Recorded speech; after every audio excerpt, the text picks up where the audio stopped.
Um promotor que trabalha com a FEBEM e descobriu que a arte ajuda a exorcizar a violência do dia a dia dele. Havia dois caminhos, né? Primeiro, um de registrar essa história que eu tenho vivido por quase 8 anos.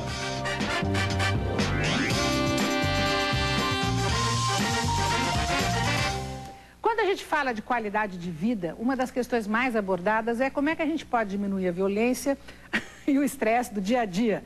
Hoje nós vamos conhecer o Wilson Tafner, um promotor de justiça, que alivia a pressão do trabalho dele na FEBEM, não justamente com mais violência, mas fazendo arte. Boa noite, Wilson. Tudo bem? Tudo bem. Olha, todo dia a gente vê você nas rebeliões da FEBEM, né? Toda vez que acontece uma confusão, alguma coisa, a gente vê você lá tentando ajudar os menores infratores quando as confusões são grandes, tentando pelo menos evitar os abusos que sempre acontecem.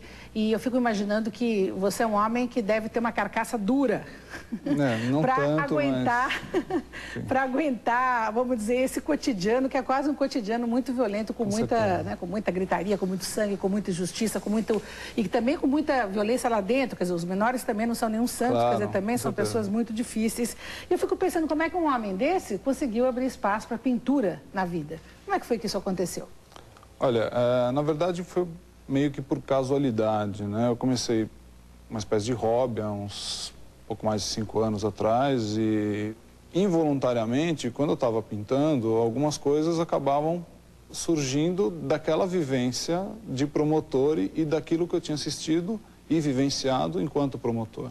Olha, para você que tem casa, só um exercício assim, só para você imaginar como é que você suportaria um cotidiano com as imagens que nós vamos mostrar. Essas imagens são imagens justamente que, todas muito conhecidas de todos nós, mas imagina o que é ser um promotor e ter de estar envolvido nisso tudo. Né? Vamos mostrar, por favor, essas imagens? Eu acho que aí o pessoal passa a se lembrar. Quer dizer, primeiro que o ambiente é todo muito...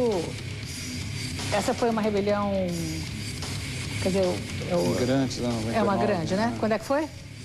A primeira Imigrantes, 99, depois uma unidade... Essa é outra questão, a questão dos pais. Só você já entrando aí dentro, presídio né? de Parelheiros, constatação de agressões dentro desses presídios, aí no Cadeão de Pinheiros, essa é uma outra rebelião com reféns, essa é uma unidade que ficava no Brás, uma agressão em imigrantes, essa é a imagem da tranca, né, dos jovens que ficam isolados, às vezes por dias e dias, essa é imigrantes logo após o fim da rebelião de 99, registrada numa outra tela. Né? Então, no começo, havia essa preocupação de você registrar imagens efetivamente ocorridas. Depois eu fui me desprendendo um pouco dessas cenas, essa cena e o quadro que está aqui no... Você fazia em cima da pintura mesmo, não? Não, eu usava de referência. Em cima de fotografia, quer dizer? Eu pegava um fato que eu achava significativo, uma imagem significativa, e fazia uma releitura pintando aquilo. Né? Depois eu fui me desprendendo um pouco dessas imagens estanques e registrando mais situações genéricas que ocorriam dentro dessa vivência.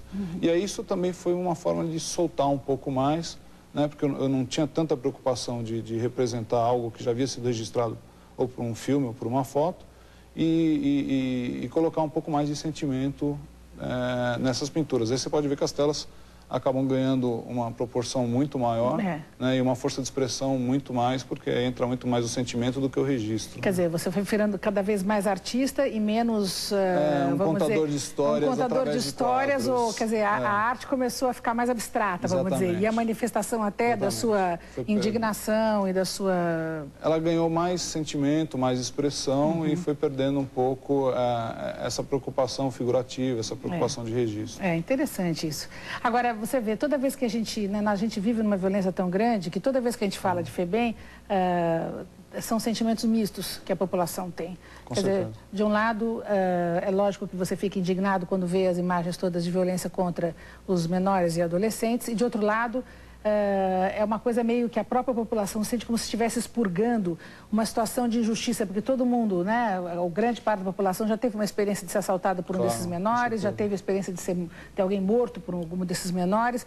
Então, realmente é um tema que intranquiliza e que fica na cabeça de todos nós, porque de um lado é uma violência ainda maior, quer dizer, o que esses meninos passam. Se você me permite, acho que assim, nessa questão a gente tem que ter 3 paradigmas na cabeça, e a partir daí acho que a gente consegue visualizar um pouco melhor esse problema da FEBEM, que eu acho que é um dos fatos que nos últimos anos, pelo menos desde 99, desde a grande rebelião da imigrantes, é um dos poucos fatos de imprensa que não teve aquela pico, sobrevida e queda, né? É um fato que, infelizmente, continua igual cotidianamente. Agora o governador disse que vai remodelar tudo, vamos ver se em 99 isso... também o Covas disse a mesma coisa. É que é uma questão difícil essa, né? Olha, parece até simplista, né? Mas se a lei fosse cumprida, onde já está previsto desde há quase 15 anos, né, a construção de pequenas unidades descentralizadas e com um projeto pedagógico sério, esse problema não teria chegado onde chegou. Os dois paradigmas que eu acho que a gente precisa ter para encarar essa questão é, primeiro, que você tem na FEBEM 6.500 internos, enquanto no sistema carcerário você tem 100 e poucos mil.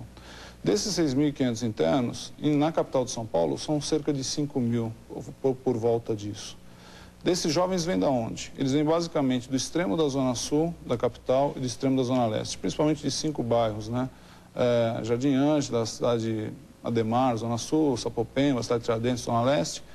E desses 5 bairros apenas, Silvia, produzem quase 50% dos jovens que cometem crime na capital. Quer dizer, então, eles vêm de bairros que não têm uma política pública primária adequada. Qualquer ação preventiva localizada nessas... Evitaria, com certeza, no mínimo, quase 50% dos delitos que esses jovens praticam. E segundo, depois que ele entra para o sistema, que seria o sistema FEBEM, que é o que existe hoje em São Paulo.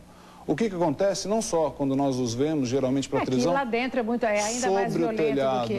né? Mas o que acontece sob os telhados?